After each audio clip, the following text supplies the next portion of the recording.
नमस्कार दोस्तों, क्या आप जानते हैं कि जगन्नाथपुरी में एकादशी माता उल्टी क्यों लटकी है और केवल जगन्नाथपुरी में ही एकादशी के दिन चावल क्यों खाए जाते हैं? अगर नहीं जानते तो वीडियो को अंत तक जरूर देखिए। चलिए दोस्तों, बिना देर किए शुरू करते हैं आज की वीडियो। पौराणिक कथा के अनुसार एक दिन एकादशी माता ने भगवान जगन्नाथ जी के महाप्रसाद का निरादर कर दिया था। इससे भगवान विष्णु जी माता एकादशी से नाराज हो गए और क्रोधित होकर दंड स्वरूप उन्होंने एकादशी को बंधक बनाकर उल्टा लटका दिया था। भगवान विष्णु ने कहा था कि मेरा प्रसाद मुझसे भी बड़ा है, जो भी व्यक्ति मेरे प्रसाद का अनादर करेगा उसे दंड अवश्य मिलेगा, और जो व्यक्ति उनका व्रत करके महाप्रसाद ग्रहण करेगा तभी उसका व्रत पूर्ण होगा। हिंदू धर्म में एकादशी तिथि का अत्यंत महत्व है। हिंदू धर्म में एकादशी के दिन व्रत रखने, भगवान विष्णु की पूजा करने और इससे जुड़े नियमों का पालन करने का विधान है। साथ ही साथ एकादशी के दिन चावल ना खाने की भी मान्यता है। पौराणिक मान्यता के अनुसार जहां एक ओर सभी मंदिरों, यहां तक कि घरों में भी एकादशी के दिन चावल बनाना या खाना वर्जित माना गया है। यहाँ तक कि हमने अपने बड़े बुजुर्गों से भी सुना है कि एकादशी के दिन चावल ना तो खाने चाहिए ना बनाने चाहिए। वहीं दूसरी तरफ जगन्नाथपुरी की एकादशी अपने आप में एक रहस्य समेटे हुए है, क्योंकि जगन्नाथपुरी में एकादशी के दिन चावल खाने की विशेष परंपरा और मान्यता है। यह भगवान जगन्नाथ को चावल से बनी खिचड़ी का भोग लगाया जाता है।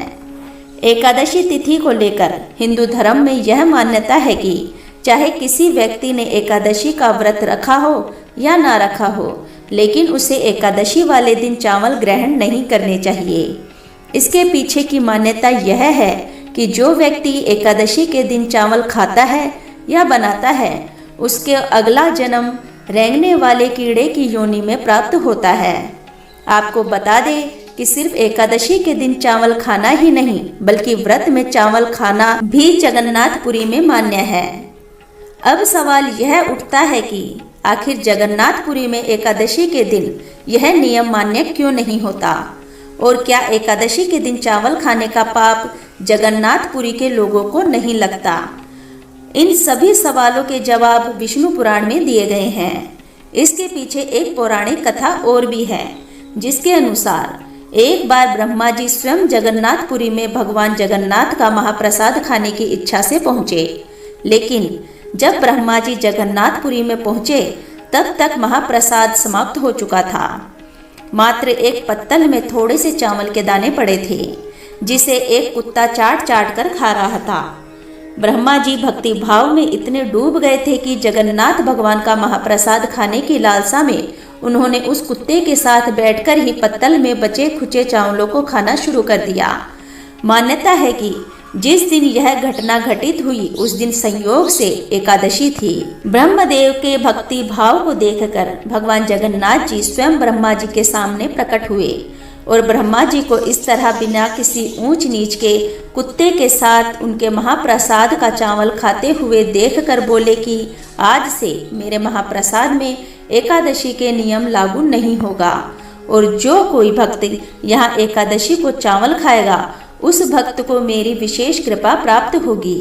बस उसी दिन से जगन्नाथपुरी में एकादशी हो या फिर कोई अन्य तिथि, भगवान जगन्नाथ के महाप्रसाद पर किसी भी व्रत या तिथि का कोई प्रभाव नहीं पड़ता। इसी कारण एकादशी को जगन्नाथपुरी में चावल बनाए जाते हैं और खाए जाते हैं। सो फ्रेंड्स, आपको आज की हमारी जानकारी थोड़ी सी भी पसंद आई हो तो प्लीज़ चैनल को सब्सक्राइब कीजिए, बेल आइकन को प्रेस कीजिए, जिससे आपको हमारी आने वाली वीडियो की नोटिफिकेशन सबसे पहले मिल सके। ऐसी ही जानकारियाँ प्राप्त करने के लिए चैनल के साथ बने रहिए। मिलते हैं नेक्स्ट वीडियो में, तब तक के लिए धन्यवाद।